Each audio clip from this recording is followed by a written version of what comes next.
Contract वाली बहू। नरेश की माँ अपने बेटे से मिलने दिल्ली आ रही है। इस बात का पता चलते ही नरेश के दिल में हलचल मच जाती है। नरेश अपनी माँ के स्वागत की तैयारी में लग जाता है। साथ ही उसे डर भी सताने लगता है कि उसकी माँ कहीं अपनी पुरानी जिद पर फिर से बैठ ना जाए।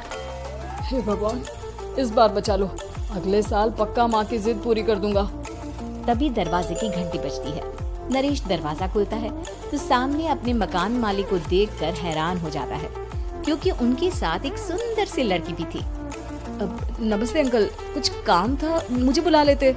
आपने क्यों कष्ट किया? अरे नहीं नहीं, इसमें कष्ट कैसा, मैं तो बस तुम्हें रीना से मिलवाने आया था।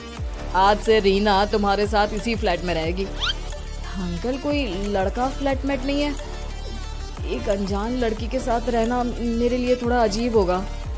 देखो नरेश, मैं तुम्हें पहले भी बता चुका हूँ कि इस फ्लैट में तुम्हें किसी ना किसी के साथ एडजस्ट करना ही होगा, या फिर तुम अकेले पूरे फ्लैट का किराया दे दो, मैं किसी को नहीं रखूंगा। नरेश अपने मकान मालिक की बात सुन के रीना के साथ रहने के लिए तैयार हो जाता है, पर अंदर ही अंदर उसे ये बात खाने लगती है कि वो अपनी माँ को क्या जवाब देगा जब उसकी माँ रीना के बारे में उसे पूछेगी। दिन बीतने लगते हैं। नरेश और रीना अच्छे दोस्त भी बन जाते हैं, पर अभी भी नरेश अपनी प्रॉब्लम का सलूशन नहीं ढूंढ पाता। एक दिन नरेश बहुत परेशान सा बैठा होता है। तभी रीना उसे पूछती है, क्या हुआ नरेश, तुम काफी परेशान लग रहे हो, सब ठीक तो है ना? हाँ सब ठीक है, बस एक छोटी सी प्रॉब्लम है। वो एक्चुअली 2 दिन बाद मेरी माँ मुझसे मिलने आ रही है। अरे तो इसमें प्रॉब्लम क्या है, ये तो खुशी की बात है। हाँ रीना, बट मेरी माँ एक जिद लेकर बैठ गई है कि मैं शादी कर लूँ, पर मैं अभी इस चीज़ के लिए तैयार नहीं हूँ। ऊपर से जब वो तुम्हें देखेगी तो 100 सवाल करेगी, क्या जवाब दूंगा? अरे इसमें कोई टेंशन वाली बात नहीं है, मेरे पास ना इस प्रॉब्लम का सोल्यूशन है, जिससे ना तुम्हें शादी करनी पड़ेगी और ना ही तुम्हारी माँ मेरे बारे में कुछ पूछेंगी। रीना की बात सुनकर नरेश सोच में डूब जाता है। वो सोचता है कि रीना खुले ख्यालों वाली लड़की है, कहीं माँ को सच बता ना दे। नरेश को सोच में डूबा देखकर रीना कहती है, अरे क्या हुआ, किस सोच में पड़ गए? डोंट वरी, जैसा तुम सोच रहे हो ना वैसे कुछ भी नहीं है, मेरे पास एक प्लान है। मैं कुछ समझ नहीं पा रहा हूँ, कैसा प्लान? मैं समझाती हूँ। हम ना एक कॉन्ट्रैक्ट मैरिज कर लेते हैं। फिलहाल मेरे पास जॉब नहीं है, तो तुम इस रूम का किराया दे देना जब तक तुम्हारी माँ यहाँ रहेंगी, सिर्फ तब तक। और तुम अपनी माँ से कह देना कि मैं तुम्हारी पत्नी हूँ, इससे वो मेरे यहाँ रहने पर कोई सवाल भी नहीं करेंगी। बात तुम्हारी ठीक है, पर माँ से झूठ बोलना, ना ना पापा, मैं ये रिस्क नहीं ले सकता। कोई और आइडिया दो ना तुम। देखो मंजूर हो तो बोलो, वरना सच बता दो, मुझे कोई प्रॉब्लम नहीं है। रीना की बात सुनकर नरेश सोच में डूब जाता है। बहुत सोचने के बाद जब उसे कोई रास्ता नहीं मिलता तो वो रीना के बताए हुए रास्ते पर चलने के लिए तैयार हो जाता है। वो रीना से बात करता है और अपनी माँ की पसंद और नापसंद के बारे में बताता है। रीना भी नरेश की सभी बातों को ध्यान से सुनती है ताकि कहीं उससे कोई गलती ना हो जाए। आखिर वो दिन भी आ जाता है जब नरेश की माँ उससे मिलने दिल्ली आ जाती है। नरेश अपनी माँ को फ्लैट पर लेकर जाता है। जैसे ही नरेश की माँ फ्लैट के अंदर जाती है, रीना उसके पैर छू लेती है। ये देखकर नरेश की माँ थोड़ी घबरा जाती है और नरेश से पूछती है, अरे बेटा नरेश, ये कौन है? माँ, ये आपकी बहू रीना है। माफी चाहता हूँ, सब कुछ इतनी जल्दी में हुआ कि आपको बता ही नहीं पाया, इसलिए सोचा कि क्यों ना आपको सरप्राइज दिया जाए। अरे बेटा, मैं तो बस तेरा घर बसा हुआ देखना चाहती थी। हाँ, बहुत अरमान थे अपनी इकलौते बेटी की शादी को लेकर, लेकिन कोई बात नहीं, शायद किस्मत को यही मंजूर होगा। ये कहते ही नरेश की माँ रीना को गले लगा लेती है। रीना बेटिया, मेरा बेटा ना थोड़ा नादान है, पर तुम काफी समझदार लगती हो और मैं जानती हूँ कि तुम इसका बहुत अच्छे से ध्यान रखोगी। माँ, आप चिंता मत कीजिए, मैं सब संभालूंगी। नरेश की माँ अपने बहू और बेटे के साथ खुशी खुशी रहने लगती है। दिन बीतने लगते हैं। नरेश की माँ और रीना का रिश्ता बहुत मजबूत होता चला जाता है।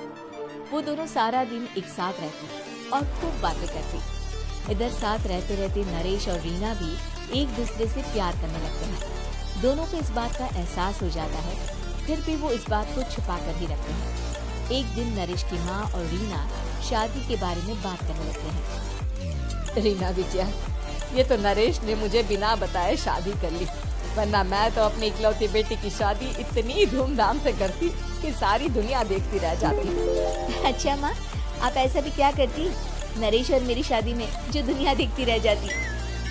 अरे बिटिया, एक माँ के अरमान तुम अभी नहीं समझोगी। मैं तो अपनी बहू को एक रानी की तरह लेकर आती और शादी भी बिल्कुल शाही अंदाज में करती, पर मेरे तो सारे अरमान ऐसे ही रह गए। खैर, मुझे तो अपने बेटे और बहू की खुशी चाहिए बस। ये कहते हुए नरेश की माँ की आंखों में आंसू आ जाते हैं। रीना भी ये सुनकर ख्यालों में खो जाती है, क्योंकि वो भी मन ही मन खुद को नरेश की पत्नी और उसकी माँ की बहू मानने लगी थी। शाम को जब नरेश ऑफिस से घर आता है तो रीना खुद को रोक नहीं पाती और नरेश के सामने उसकी माँ को अपने और नरेश के रिश्ते का सारा सच बता देती है। रीना की बात सुनकर नरेश की माँ दोनों से बहुत नाराज हो जाती है और घर वापस जाने की बात करने लगती है। तुम दोनों ने मुझसे सच छुपाकर बहुत ठेस पहुंचाई है मुझे। अब तुम लोगों के साथ नहीं रहना चाहती मैं, कल ही वापस चली जाऊंगी अपने घर। माँ, मुझे माफ कर दो, ये सब मैंने रीना के कहने पर ही किया है, वरना मैं भी आपको कभी ठेस पहुंचाने के बारे में सोच भी नहीं सकता। हाँ माँ, हमने ये सिर्फ आपका दिल रखने के लिए किया, प्लीज हम दोनों को माफ कर दीजिए। तुम दोनों ने मेरे अरमानों के साथ खिलवाड़ किया है, और वैसे भी मुझे अपने बेटे के लिए एक अच्छी लड़की ढूंढनी है, इसलिए मेरा यहाँ से जाना ही बेहतर होगा। माँ की ये बात सुनकर रीना खुद को रोक नहीं पाती। माँ, क्या मैं आपके घर की बहू बनने लायक नहीं हूँ? रीना की बात सुनकर नरेश हैरान रह जाता है। नरेश की माँ भी कुछ समझ नहीं पाती। मैं कुछ समझी नहीं, आखिर तुम कहना क्या चाहती हो? माँ, मैं वो नरेश से बहुत प्यार करती हूँ और साथ ही साथ मैं आपको भी अपनी माँ मान बैठी हूँ। आज जब आपकी बातें सुनी तो खुद को रोक नहीं पाई, इसलिए सारा सच आपको बता दिया। रीना की बात सुनकर नरेश की माँ की आंखों में आंसू आ जाते हैं और वो अपने बेटे नरेश और रीना को गले लगा लेती है। मेरे घर की बहू तो सिर्फ रीना बिटिया ही बनेगी। मैं आज ही तुम दोनों की शादी की तारीख निकलवा दूंगी, बस एक बार तुम्हारे घर वाले मान जाए। उसी दिन रीना के माता पिता भी उनके फ्लैट पर आ जाते हैं। दोनों परिवार आपस में बैठकर बातें करते हैं और शादी के लिए राजी हो जाते हैं। रीना भी कॉन्ट्रैक्ट फाड़ देती है और कहती है, सही मायने में मैं अब बहू बनूंगी, अब तक तो सिर्फ कॉन्ट्रैक्ट वाली बहू थी।